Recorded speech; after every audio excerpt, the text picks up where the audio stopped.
Good morning. Well, markets held up yesterday and it broke above this prior high here in the ES.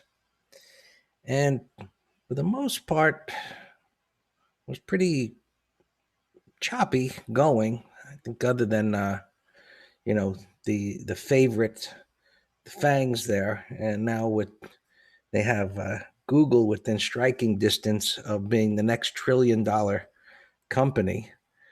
So, all the money is going into those stocks there. Only Facebook is the lone holdout there, but getting closer.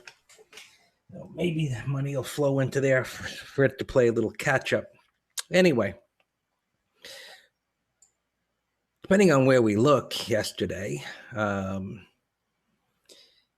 we see range expansion bars. So looking at the futures here, it doesn't show the gap. We've got a range expansion bar. So here, the starting range expansion bar at support that signaled that prices should go up.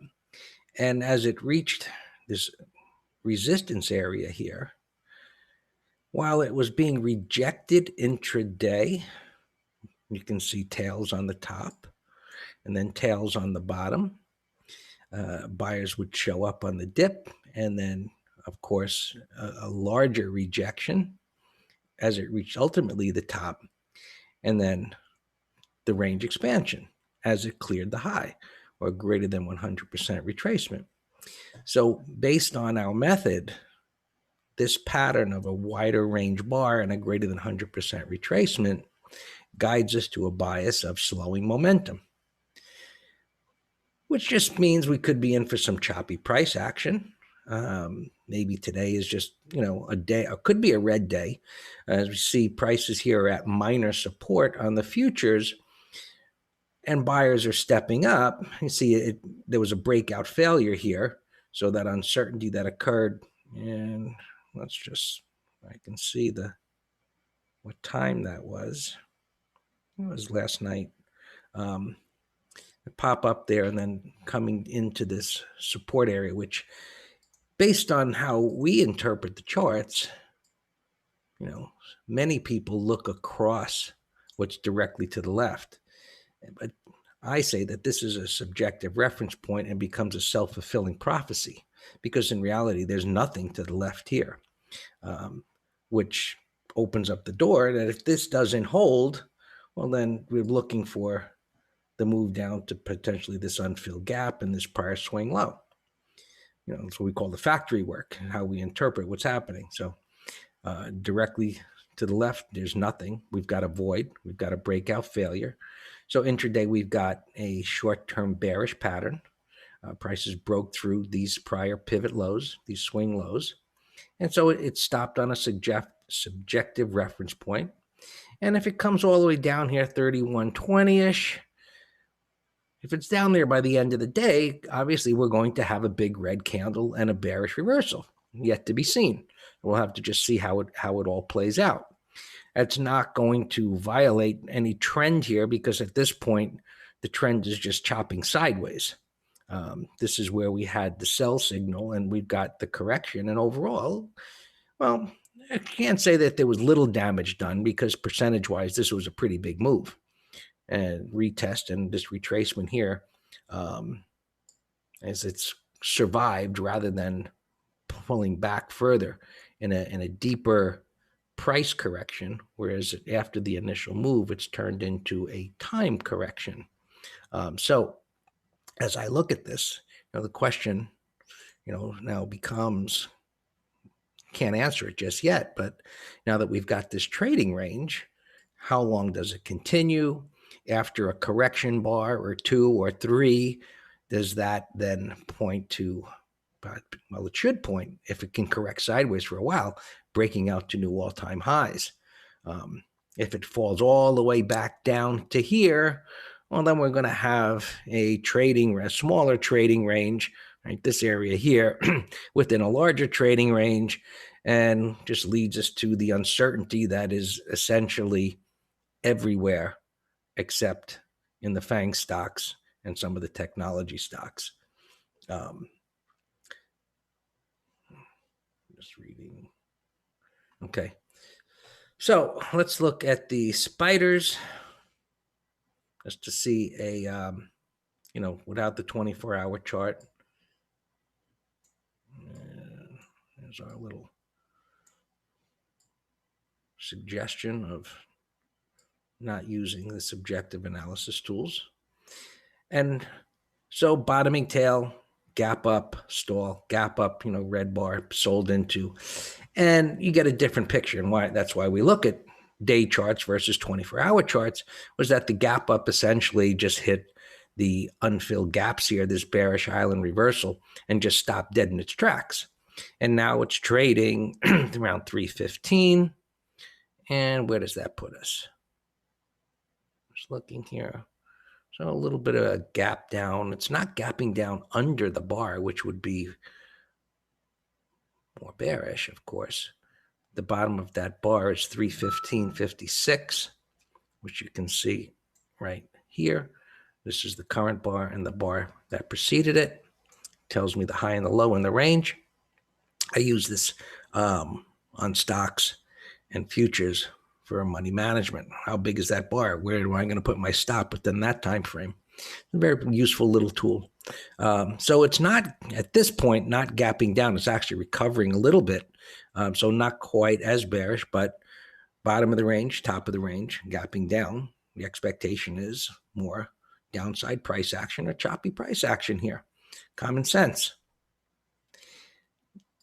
Well, here is where there is little uncertainty. Well, there was over here, but same pattern, reversal, multiple days up. You see smaller tails on the top and the bottom. And then yesterday, the range expansion bar. When we see a range expansion bar after multiple bars up, greater than 100% retracement, history tells us to expect a stall in the upside momentum, not a change in the trend. The trend is up. To change this trend, prices would have to come all the way back down and break this low of major support. Now, assuming that this correction is through price, that it pulls back, our job is to then just measure by looking to the left and how far it moves down, how deep is the correction. So looking even to a subjective reference point, minor support, this would be a normal retracement, and even pulling back into this area here of 10,200 would be a normal retracement. The deeper it pulls back, the more bearish the retracement would be, because in strong uptrends, which this is at the moment, prices do not pull back to major support. So that's our factory work, to just objectively look at what is. It gives us a guide or a bias as to the probabilities of what may happen, and then we see what does happen. Pretty simple, all without any squiggly lines. So there's the cues, gapping up, right? Gap up, range expansion, expectation is the same. Now we've got unfilled gaps. So those unfilled gaps are something that you should take note of as reference points, and you can set alerts there. Even if you're not looking at this, maybe you might be short a particular stock, this comes into an unfilled gap. If it is moving down, maybe an NYSE tick extreme goes off at minus 1,000, should trigger a thought. Maybe I should cover some of that short.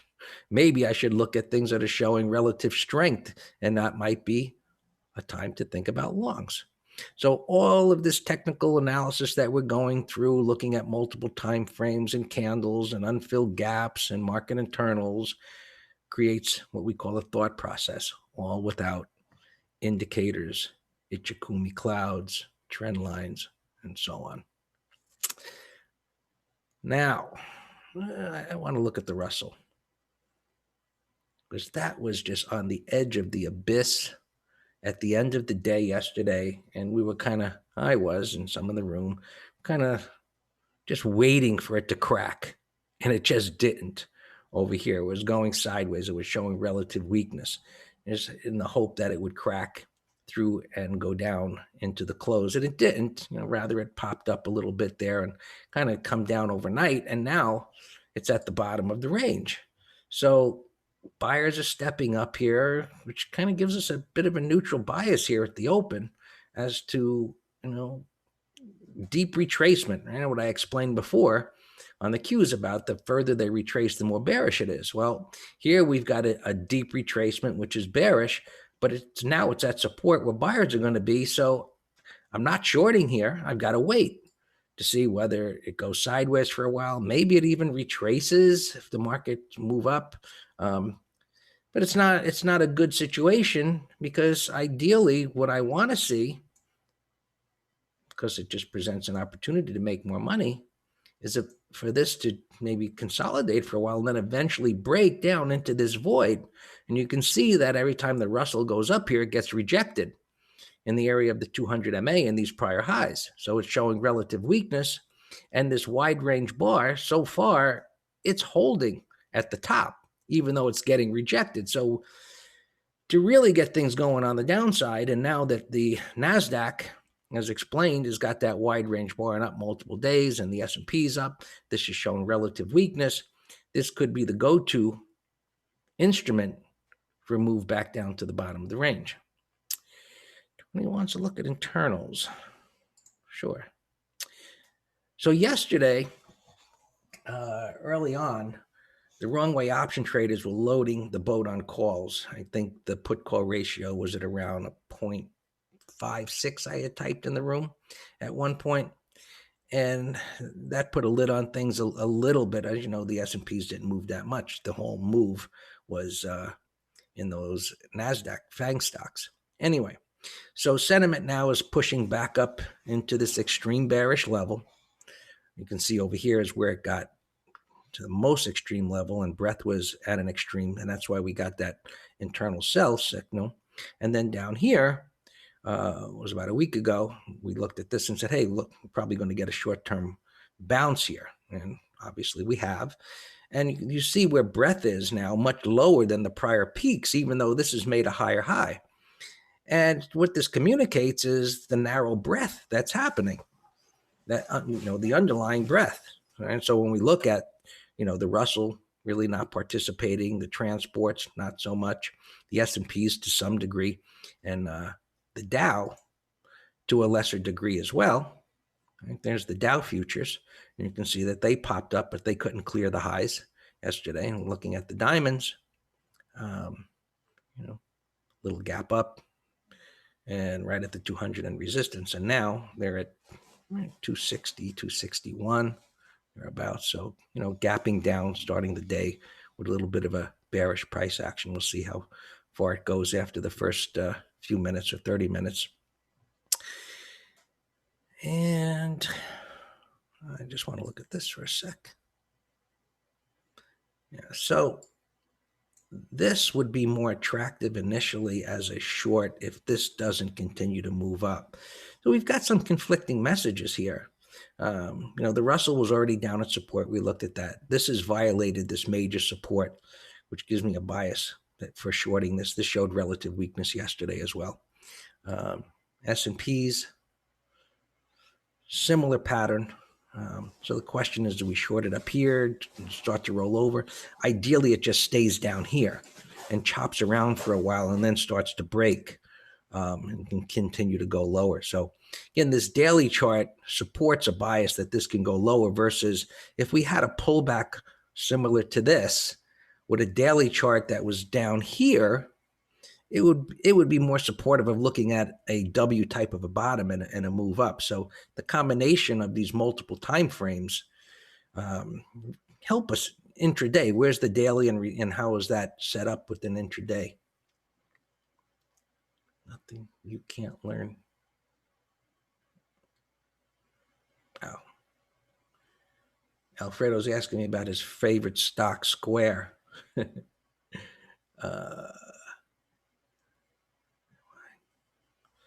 I asked Trader McGraw, are you asking me about VIX futures? Let me get through these. All right, hold on. Bonds flat here. So Again, this has been inverse for the most part, or to some degree. So you see this starting to move up, or TBT, which is the ETF for interest rates or short bonds. That's going to be supportive of putting some pressure on the market. Oil is flat up here, third time up at these levels. So far holding. Weekly chart is bullish. Gold just continues to wait in the wings, waiting for this market to crack. It's not happening yet. So pretty choppy price action there. Silver, choppy price action there. And like I said, there's uncertainty pretty much everywhere except the FANG stocks. Euro, choppy price action. Yen, choppy price action. Same thing, Canadian dollar. And so on and so forth. The pound is pretty much slopping around. Australian dollar, somewhat bullish, but sideways and even. Looking at Bitcoin, uncertainty no matter where you look, except for the FANG stocks. All right. VIX. I don't know what the symbol is here in e-signals. Let's just try VX pound F and see what that gets us. Invalid symbol. If anybody knows what it is in e-signal, I don't have time to look it up. But I'll find out what it is and we can look in the room. Trader, we're looking at VXX. Anyway, it's up here. Now it had broken down under these lows. So, it doesn't really much matter where we look. A lot of stuff is sideways and choppy. And what's it going to take to get things to move? I'm not so sure. We got this virus thing creating uncertainty and election things coming, and who knows? We'll see what happens as it unfolds. All yours, Dan. Oh, take a look at SQ for Oliver in YouTube there, and Alfredo, please. Sure. Morning.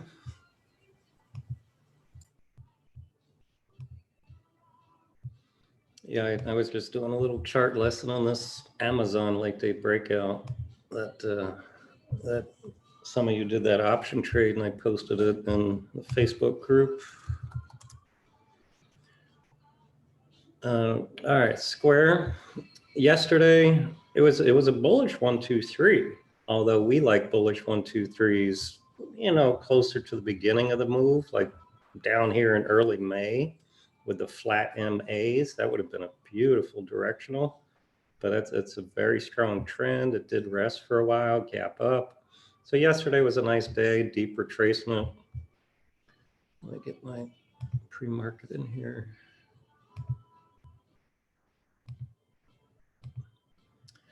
So now it's not a good swing trade with that big old topping tail. That's the biggest signs of selling the whole way up, right?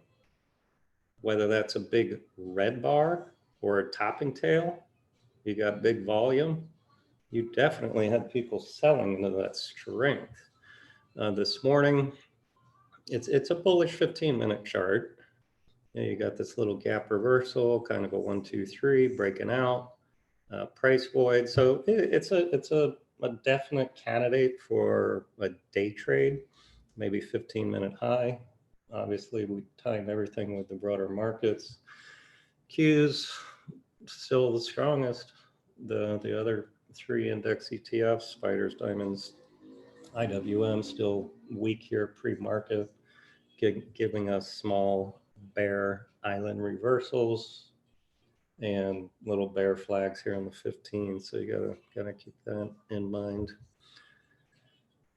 Let's continue. All our opens are fine. So I'm gonna go right to my interest list and gappers here, unless you have a question about anything. I just saw this little guy breaking out this morning, but that's a total mess. I'll trade anything with a clean pattern. That is not a clean pattern. Alex mentioned yesterday Prague, new IPO. That's a clean pattern. See the difference? These candlesticks are recognizable. So I like Prague here. That's a bull 1, 2, 3. So that looks great. GoDaddy here, gap. So it's a gap reversal, closing at the low. This is a beautiful day trade short under the low. McGraw, what are you asking me? What symbol, McGraw? What are you talking about? SWKS got an up, Square got an up. Possibly. Let's see what the 15-minute does. You know, you want to see that 15-minute strength I talked about just peter out. That's all. So this one got an upgrade. These are bullish consolidations here. You know, you had a breakout multi-week. It let the 20 MA catch up. Yesterday was a nice entry. So that's a put spread candidate. This little guy getting whacked. I think I read the judge stopped them working on a drug patent infringement or whatever. QDEL, that was a bullish chart. Now gapping down to 227. Right here to the low, to yesterday's low. So that could be a breakout failure. 52 bucks, another possible breakout failure. So this is at the bottom of horizontal support right here. This might be an ideal 30-minute low. If it just goes sideways here and can't bounce, and you got this big price void, 30-minute low. Alex, no, he was talking about a credit spread, not Credit Suisse. Paychecks at earnings. Wow, that's a whippy pre-market. Very whippy. That tells me that they were on with the analysts talking about all kinds of stuff. That's a bull sandwich pre-market. Nice little downside shakeout and breakout. It's gapping up too big though for me. UAL. Airlines are weak here again. I read that United is sending out, I guess, required 60-day notices to a bunch of employees saying business is down. Surprise, surprise. Of course business is down. Of course. Particularly, you know, not only because people don't want to travel, they're working at home, you got Zoom, but, you know, thirdly, when you got states and countries either banning your people from flying there, or, you know, people not wanting to go on a 2-week self-quarantine. Like who wants to fly to New York? They have to go sit in a hotel for 2 weeks. Surely not me. A big gap up here on Livgo. That was a nice breakout yesterday, although the topping tail was a little bit of a danger sign. Hey, Taryn, your drop down, please. Taryn's asking about Eric. It was a breakout yesterday, but look at the gap today, Taryn. 950. Now it's a bear island reversal. So I got no interest in that. Workhorse was on our list yesterday to do a call spread. And now it's, you know, continuing its weakness. And I think, was it Workhorse or, yeah, Nictum we were trying to short. What's it called? Nikola. Yeah, we've been trying to short this for 2 days, but it wasn't borrowable. Cameron CYRX. I can't tell where it's gapping, but that's getting climactic to me.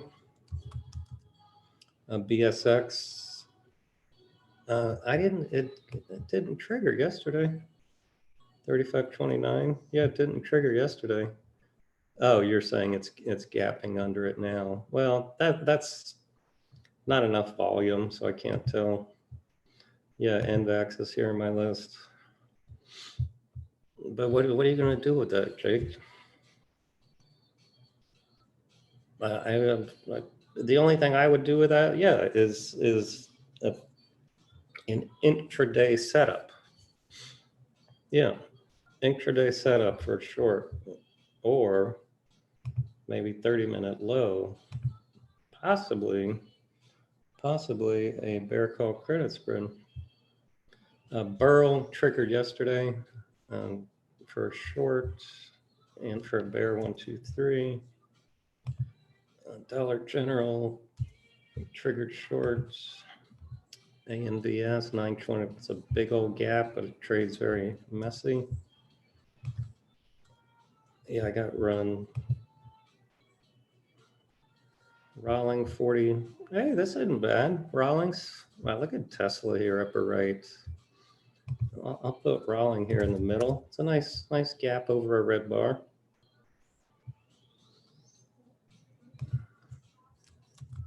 Look at this Tesla. We will, when we get the right setup, we will be shorting call spreads in this.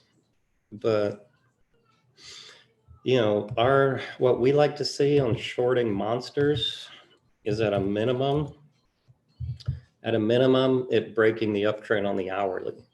So what does that mean? It means it fails to make a higher high and higher low. Right now it's vertical. You've got some crazy, greed going on right here. Crazy greed. Beautiful little downside shakeout right here. But we'll get them one day. It's not going to go up forever. Run. Yesterday was your entry on run. Now it's gapping up another over 10%. I don't know what to do with that. This one's gapping a 510. Too big for me. Yeah, so these battery stocks, solar stocks have been doing well. Solar here, TAN. I had this on my list to see if we can get a 1, 2, 3. If we get a 1, 2, 3 for Thursday, that would be fantastic.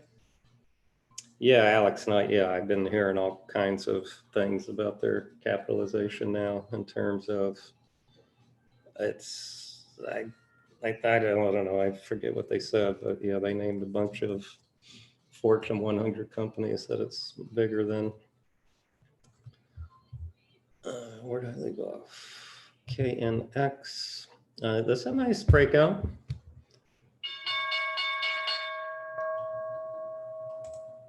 So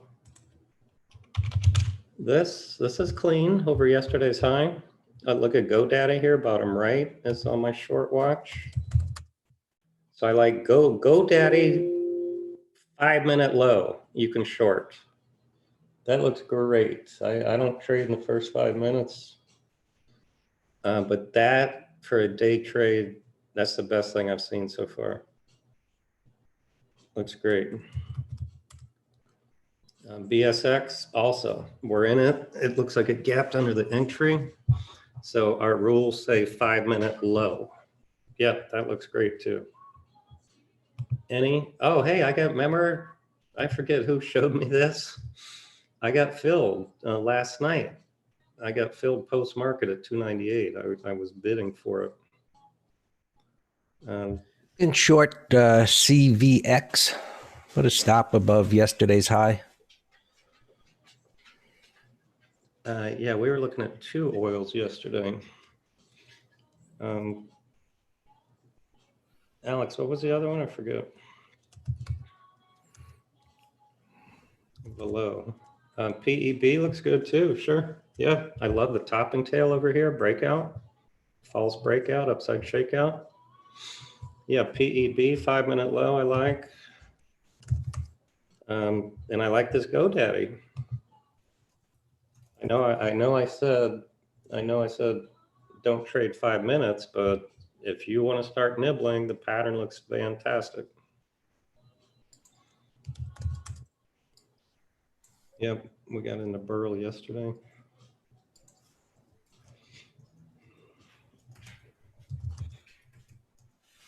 Taryn, we don't consider breakouts that run from the bottom to the top.